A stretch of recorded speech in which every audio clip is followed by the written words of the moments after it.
Welcome to the VET S.O.S podcast. Remember, don't drown in the sea of transition. Grab the VET S.O.S Lifeline. Today, we're sitting down with Nikki and Bobby Allmann, founders of Warrior Acts CrossFit and the Workout Warriors Foundation.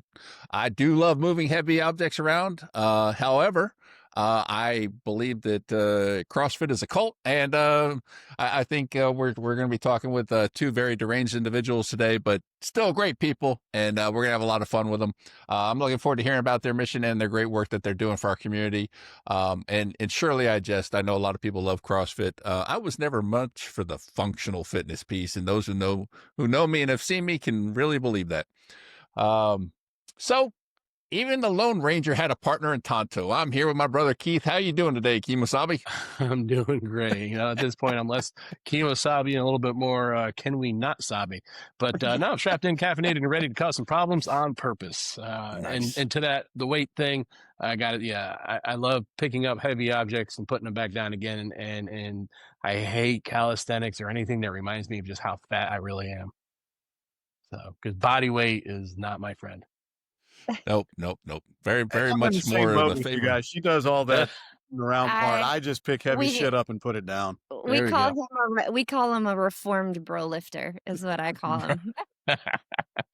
See, the truth's coming out now. Now we're finding out for real what's going on. So was Bobby's never with us, anything- Keith. Right. It was never anything that was hidden. If you saw me from head to toe, you'd be like, yeah, that's not a CrossFit body at all. That's not built for speed. That's built for comfort. That's called Exactly. I've told many of people, I'm not going to try to catch you. I'm just going to wait till you stop. 1,300 feet per second. That's all I need. That's what's on my hip. If I have to go 2,900 feet per second, we can go there too. But Nice. All right. So let's jump into this. We got Nikki and Bobby Allmann. They are American Military University graduates, husband and wife, and entrepreneurs with a passion for the public service. Throughout her 22-year military career as a senior master sergeant, paralegal, Nikki completed 5 combat deployments. Her experience in the military combined with Bobby's experience in law enforcement led them to create Warrior Acts CrossFit and the Workout Warriors Foundation, 2 organizations that help veterans and adaptive athletes recover and rebuild from post-traumatic stress. How you guys doing today? Great. I'm sore. It's off that conversation we just had about stuff I shouldn't have been doing yesterday. Keith and I were having that conversation this morning, actually, about, the dangers of just getting out of bed at our age. Right. Hey. It's a crapshoot. I could step out of the car and blow a knee out at any given moment. So, oh yes, like they said, getting old is not for the what is it, fearful or whatever. It's can't trust a fart and can't waste a heart on. That's where I'm at in life. So, And I coughed so hard yesterday that I ended up in urgent care for a pulled muscle in that's not even my funny. oblique. I threw my back out from sneezing. Yeah. I can see where this is going to go sideways. Sorry. I know, right? No, back to. you know what's great about this is we're actually partnered with babyboomers.org. So this is like the prime episode for them. They're like, I relate to that. Perfect. So fantastic. All right. So Nikki, let's start with your transition story. How did your transition out of the military go? Horrible. There was a lot of, as far as I lost a sense of belonging, sense of purpose. A lot of veterans, I feel like, that have came to me and started talking to me about certain things, and I do wellness coaching now, so a lot of very similar things. With mine, however, I had childhood trauma, I had military trauma, I had personal trauma. So everything kind of hit all at the same time as I was transitioning out of there. In addition to that, I had a lot of medical issues. So they were talking about possibly amputating my leg. There was a lot of other things going on with me. I actually reached out to my leadership. And my leadership told me, you're lucky you're not getting paperwork because you're missing too much work going to your mental health appointments.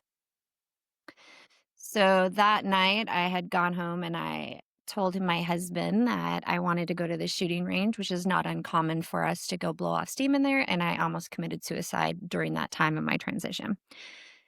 After that, I realized that there's a lot of veterans that are going through very similar stuff, and that's where I started working on trying to do things the holistic way versus trying to go through medications where I was on 13 different types of medications and everything else. So all that stuff kind of combined all at one time. And then I was transitioning out of the military, trying to figure out our new sense of purpose and everything. And so it all kind of, I think it's a very common theme for a lot of veterans, unfortunately, in today's culture. Oh, absolutely. And I know I speak for Keith here and Bobby. They were all glad that you're still here and that you're doing what you're doing for our community. And Yeah. it's one of those evils we have in our community and trying to deal with it. And Bobby, I'm sure with law enforcement, you see the same thing, those types of jobs, the stuff that we deal with and see and have to cope with is not what the average person is supposed to do.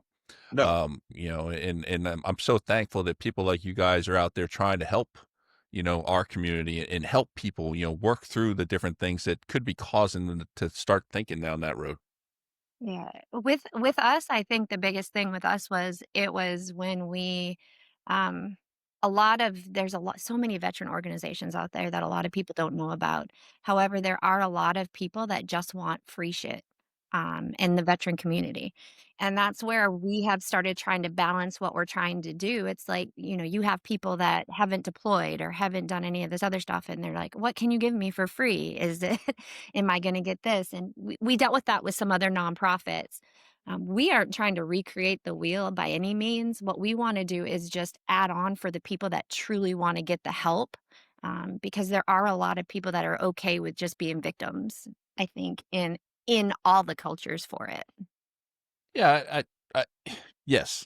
I'm a big fan of the phrase, a hand up, not a handout. Yes. Trying to help people find their way, take that next step and do what they need to do. And unfortunately, I think there are quite a few, and I've seen a couple posts here recently. One person put it beautifully, talking about, "Hey, this is my living. Like, this is how I put food on the table. Stop asking me to give it to you for free." And it makes sense if that's how they're making a living, right? And so, And Bobby, I actually lied at the beginning. I think we've never asked a law enforcement person, how they transitioned out do of. not give her this satisfaction of asking this question right now. Now I have to ask because now I'm I Well, intrigued. I I know know. because I told him, I was like, "You need to be on this because you have a very similar Yeah. transition period." So it would be great to hear from a law enforcement perspective, because the the the professions have a lot of similarities, right? So how was, if you don't mind telling us, how was your transition out of it? My transition sucked. I went through some very similar things where I lost my sense of identity. I lost my sense of purpose. I was no longer a police officer. I was very fortunate in my career that I got to do a lot of things that 90% of police officers never get a chance to do. I was on the SWAT team, so I was kicking doors. So from that standpoint, as far as combat MOS is, yeah, very similar. Our tactics and everything were go hand in hand. We actually spent time training with 7th Group. So from that standpoint, yeah, there's a lot of similarities. The transition is equal. The problem on the law enforcement side, we don't have the resources that finally vets are getting. I don't have a VA that I can go to. I don't have the mental health side of things. It's getting better, I will say that, but we didn't have that. And some of that personal trauma that Nikki's talking about was directly from me because I didn't know how to transition. So that turned into a myriad of behaviors that were not constructive at all. We have found out very much, and probably all of us are the same way. That old saying that idle hands are the devil's workshop. I don't do anything constructive if I have idle hands. I can promise you that. It's very destructive. Whether that's to myself or something out there. And it took me it was a very, very strong reckoning to realize what road I was going down. And I had hit that same point that Nikki was at as well. I was ready to end it all. My method was a little bit different. I knew if I went out with a handgun or anything that looked like suicide, my family doesn't get anything out of that. So I was just going to run into a tree with no seatbelt on. And that's where we spent a lot of time talking about this from a law enforcement suicide. A lot of that stuff how many single car accidents do you see where law enforcement officers die? See it on the news all the time. I'm willing to bet you 9 times out of 10, that wasn't a single car collision. That was a deliberate act. Why? Wow. Because I just died on duty. My family gets taken care of. I don't have the stigma that I went out with mental weakness. I'm not leaving a mess, if you will, for my family to find. So there are, to your point, a lot of similarities as far as that goes. What helped us out was another veteran first responder organization, one of the few out there that actually encompasses both of those, and that was the Warrior Path program. I got to go to it I was the class right before she went through. And I think she will tell you she saw the change in me immediately when I came home, and boom, she was in it 2 weeks after I got home. Yeah. Basically. The next class. I think it was a week later, actually. Might have been. Yeah. And we credit that. That's really what laid the foundation for everything we do now, as far as the gym is concerned. And then that's when Nikki said, we can do more. And that's where she came up with the Workout Warriors side of things to kind of originally tack onto the backside of that. But it's kind of morphed and grown and taken its own snowball effect at this point. So in our relationship, I have a couple words that we all know is trouble in it. So I was thinking, and yeah, that's going to cost me money. So I was thinking means we're going to add to the nonprofit a group of people we can help. We're going to buy something that we're not supposed to buy, like a new building. A 10,000 square foot building we had no business getting into. Or something is going to happen we're going to reorganize the entire gym, or something's going to happen. But again, the hands aren't idle. So yeah. That's a good thing. And there's so much volume to what you both just spoken. And I, as a survivor of, suicide attempts, I thank you for your genuineness and your authenticity and being open enough to share that story, because it resonates with people. Especially hearing a law enforcement aspect or perception or angle from it. Because you don't always think of, the other first responder communities that go through things similar to the military. Now, personally, CrossFit would be one of my triggers to make me want to probably end it all. But all that to say, the culture, the tribal culture, you both spoke about it, right? When you got out, you both lost that sense of your tribes. In the military, I like to joke, post-service feels like witness protection with a DD-214.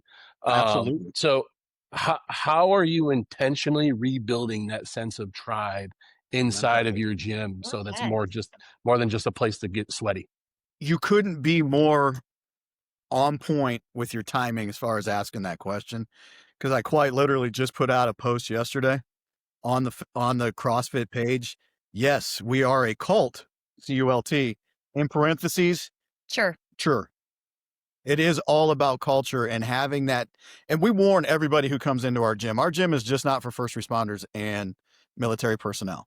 We warn everybody as soon as they walk in, there is a culture here. And if you are not familiar with that culture, you're going to be in for a shock. We talk shit a lot.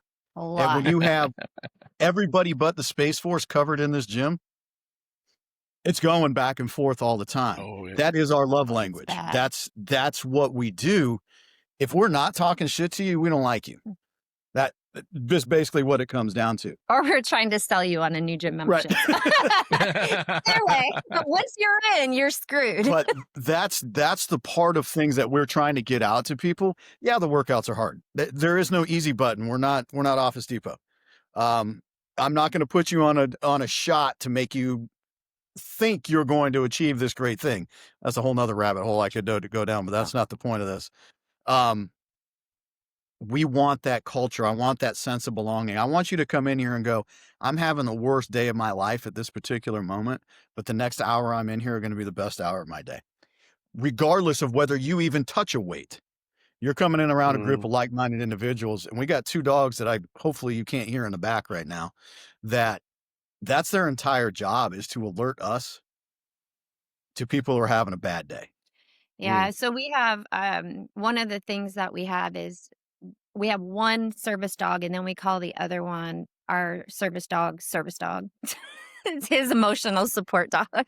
But 9 times out of 10, he's a big American bulldog. We adopted him from an animal shelter, and 90% of the time he just lays in front of the door, and you have to walk around him. He doesn't do anything. You must pet him. You must pet him. It's your toll to come in the gym.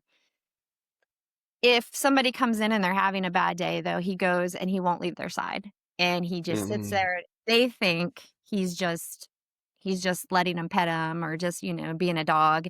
For us, it allows me to have a trigger to go ask questions that somebody is having an off day. And so one day this led to one of our veterans actually was going to commit suicide that evening.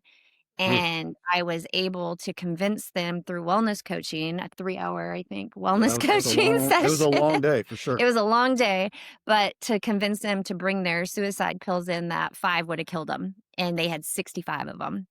And I was able to flush them down the toilet for them and things like that. So don't say that. We disposed of them properly. I properly disposed of them through means of but any DEA agents listening? Yeah, no, sorry, we did I did not put them down the toilet. I did not. I disposed of them accordingly to the resources I had available under my right. Great legalese there, babe. Good job. But yeah, so I mean, it leads to that kind of stuff with it, and so I think that's also part of our community is that our motto is no one fights alone, and I don't care how you got there. I don't care what caused your trauma. I don't care about your upbringing. When you walk in that door, you're here. You're not sick. We have people with dementia. We have people missing legs. We have people missing fingers. Fingers. My entire foot, like the whole gone. It's just nothing but a palm. So when they walk in, though, this is the 1 hour that they're not sick. They're not stressed. They can forget everything else. And this should be their best hour of their day when they walk in. And that's kind of everybody that we've talked to, everybody that goes through our stuff, that's what they say is when they walk in the door, they feel like it's home. We do a lot of things through the community. I mean, hell, we went to a 1-year-old baby's birthday party the other day. Yeah. We got invited to it. Baby showers, birthdays. I haven't had a 1-year-old. I was the same age as grandparents at this damn baby shower or birthday party. I was like... all of the kids or all of the parents and everything had like these young kids, and him and I are over there talking with the grandparents. I'm like, this is where our life is at. But that's how we do that community. And I think that it's a family. And I think that's one of the big things when I was in the military. I was always called the mama bear of everything. And so I was the bulldog, the mama bear. And so I think I've kind of created that environment, or we've created that environment here too. And we let them know that if you've got an ailment, for lack of a better term, we're going to make fun of it. Yeah, I'm going to address the elephant in the room. Yeah. The lady with no fingers, she's called Nubs when she walks in. Yes. And every one of them has said, we appreciate that. Yeah. Because you're not turning a blind eye. You're not trying to shelter anybody. No, you're part of this community. You're still part of the family. I expect you to make fun of me as much as I make fun of you. That's the culture that we warn people about. Before they sign on the dotted line. And it's not for everyone. We tell people that. We're like, come in and meet us first, because we are definitely not for everyone. But and that's really where when I talked earlier about, it's really hard for us to separate the nonprofit side of things from the gym side of things, because they intertwine so much about, hey, how do I recognize this person's having a hard day, and they may not even be a vet. They may not be a first responder, but it's still an opportunity for us to step in. To Nikki's point, I don't care how you got your trauma, you got it. So how do we address that? And whether that's within the veteran community, the first responder community, or our community in general, we want to make sure that we're providing an outlet for people. And we're not going to solve everybody's problems. I'm not that naive. That's way above my pay grade. So that's fantastic though. I mean, granted, I don't equate CrossFit in the best hour of my day those words don't go in the same sentence together. But I do appreciate, because going to the gym first thing in the morning was usually the start of my day, and usually the best hour of my day, where you're just in your own thoughts, you're doing your own thing, you're moving heavy things from one way to another. And, it's stress relieving. But, so let's talk about the gym itself for a minute. Okay. So first of all, let us know where you guys are located, because, we never discussed that. But then also, sort of, as I walk into the gym, aside from petting the bulldog, what can I expect? Like, how's that work when I first walk in? So the first thing you see when you walk in the door, so we're in Columbia, South Carolina. This is actually our third location that we've outgrown. So we originally started in a 1,700 square foot, moved to 3,500 square foot, and we've only been open. I retired in 2023. 2022. 2022. Because I was 21. And so I retired in 2022 and ended up opening up the gym. I retired in September, opened up the gym in October. We just moved into this building About a year ago. And we're not outgrowing this one. So we're in Columbia, South Carolina locally, but we do online versions of coaching and things like that also. When you first walk in our door, the first two things that you're going to see is, one, you're going to see all the service flags above our desk. Then you're going to see a American flag right when you walk in, and right underneath it is our No One Fights Alone flag, which is for first responders, military. So the thin blue line, thin green line, thin gold line, all of them. And those are the first things when you walk in the door that you're going to see. And we do that specifically for when we're talking to people, when they're coming in and we're saying no one fights alone, and you might see those other branches and stuff on there. But it doesn't matter. And again, that's one of the things that we go through. In addition to that, when you first start with our gym, what we're going to do is we're going to put you on an in-body scan, which tells us a whole lot of information about you as far as visceral fat, body fat percentages, if you have imbalances in you. It tells us a whole lot of just very valuable information about how you are at your current state. And then we go through your why. And that's the biggest thing with fitness, is finding out people's why and their purpose.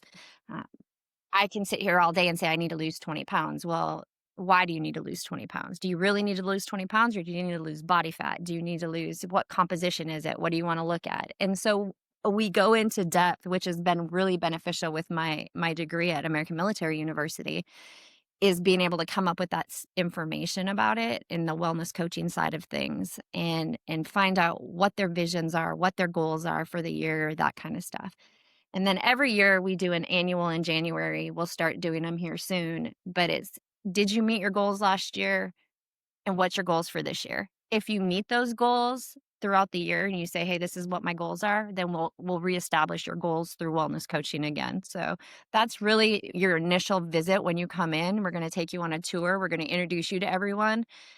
That's the biggest thing with the community, I think. Everybody knows everybody's name. Every time you leave, before you leave, when you finish a workout, you have to high five everyone. We're cheers.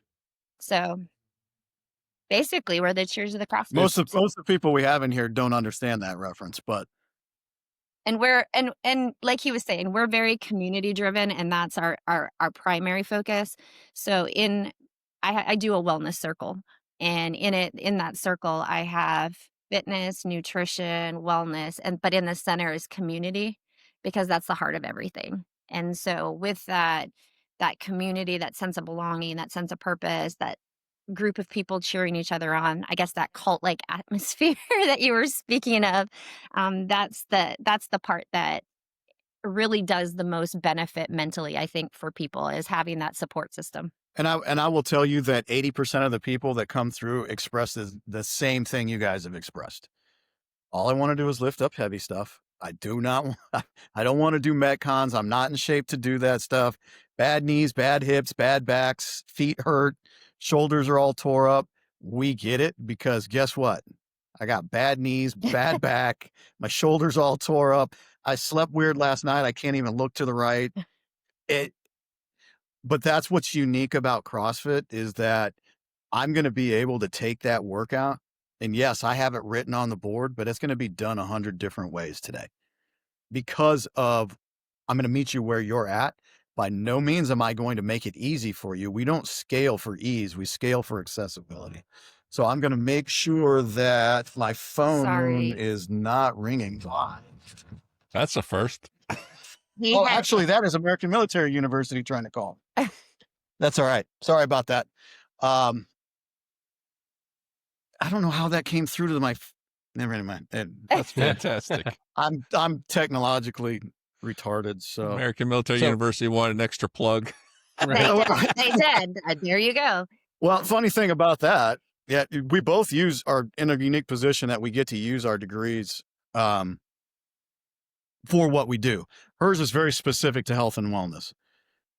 Mine's in strategic intelligence with a concentration in human intelligence collection. So I still get to use some of those skills when I'm doing interviews with people when they want to come in and get a gym membership. Yeah. And then if they don't want it, then he just waterboards them. It's harsh interrogation techniques. We don't do torture. Until they sign. Oh my goodness. I take the waterboarding over a kicking pull, or was it kipping pull up? Whatever you guys. Kipping pull up. The correct way to do an incorrect pull up is what I always call it. But now, see, you're going to get me on a soapbox don't here. Do it. I love don't it. Do it. Don't even. I won't let anybody do a kipping pull up until they can show me they can do 5 standard pull ups. Standard pull up. And then I explain to them the reason why you do each of them. If I'm trying to establish strength, you're going to do a strict pull-up. Good job, guys. You just got them to geek out. You're welcome. I haven't gone into muscle torsions and origins and stuff yet, so we're okay. We are almost at time, and I do want to give a moment before we wrap things up, though, to talk about we've talked a lot about the gym. Kind of help us understand Workout Warriors Foundation, what that's all about. So what the foundation does is we take anybody that is a veteran, a first responder, and then this year, actually, we branched out to adaptive athletes. So again, people with any type of mental, physical limitation. And so we provide them up to 6 months of free wellness coaching, nutrition coaching, and fitness training. And they can come in every day of the week. Minimum, they have to come in 3 times a week into a facility, again, to get that sense of community things. We don't pay for like a One Life Fitness. We don't pay for anything like that, because those big box gyms, 90% of what you're going to do is you're going to put your earbuds in, you're going to go out there, you're going to wait on a bunch of equipment, you're going to sit there. You're not really having that sense of belonging, that sense of community. That's the most important part. So we do partner with other gyms. We're looking for them right now. Unfortunately, we do not have the funds to be able to do that yet, because it's a fairly newer nonprofit. And so one of the things is we eat a lot of the costs ourselves. That's why we are here. Yeah. So everybody that we help, if we aren't able to afford it, we're never going to turn them away again. If they walk in the door asking for help, we're never going to shut that door in their face. So we're going to figure out a way to help them. It's really hard for me to ask a gym in Wilmington, North Carolina, though, to eat this membership for 6 months. So we're working. We're working on it. We're working on it. But so with the coaching, then they have to come in minimum 2 times a month to do wellness coaching of some form or fashion. If they can do it as much as they want. But if they're having a bad day, if they're having anything like that, we'll do a more in-depth one. But every day that they walk in, they're going to get wellness coached. It's natural for me to be able to do it. And so when they walk in, I start asking them the questions. I start, breaking down things as far as getting them into goal setting mindsets, that kind of stuff. And then they're going to get their nutrition coaching for it. And again, that's 6 months for it, free of charge to the veterans, just to get them back on track. And there's a lot of like nerding out research that he could get into and break down about the benefits of doing something hard, lifting something heavy, the sense of community, the sense of belonging, the purpose, like your sense of purpose just coming back to you. Just walking in the gym and doing that. That's amazing stuff. I love what y'all are doing. So unfortunately, we do have to start to wrap this up, which breaks my heart. So just, hopefully people are out there listening and genuinely getting in, especially if they're in the Columbia area. Definitely go check them out. But for folks around the country that are listening in, what vision, you've already started to touch on it. So what's your vision for the future, and how can folks get in touch with you all to either join, help with that vision, whatever it might be? We are Pinky and the Brain. We're going to take over the world. Yeah. So we have a couple. We know which one's Pinky. So Yes. That's me. He's the brain. oh, So okay. the first thing that we want to do is we want to do a mobile trailer. So we have been very fortunate. Beaver Fit has gave us one on loan right now. And so where we can take this on the road and do workshops to train adaptive people. So we are the only certified adaptive gym in all of South Carolina. And I'm one of the only 2 active coaches in South Carolina through the ATA Academy. And so being able to go and host these workshops for veterans specifically at the VA, going and setting up outside of there, that's one of our long-term goals, which is one of the things that we're trying to do. But the other thing is just partnering with other gyms and facilities that are veteran owned.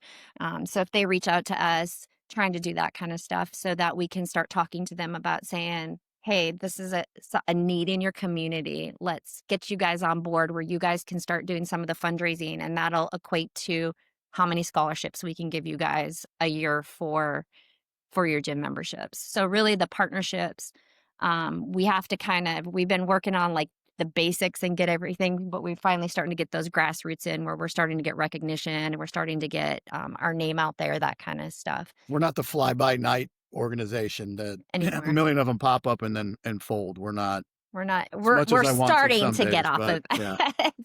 Yeah. But really it's it costs money. And that's the biggest thing is, trying to get our information out there to do, if they're willing to do a monthly donation, even if it's $5, $10, $15, it all adds up for it. And 100% of everything goes back to helping our veterans.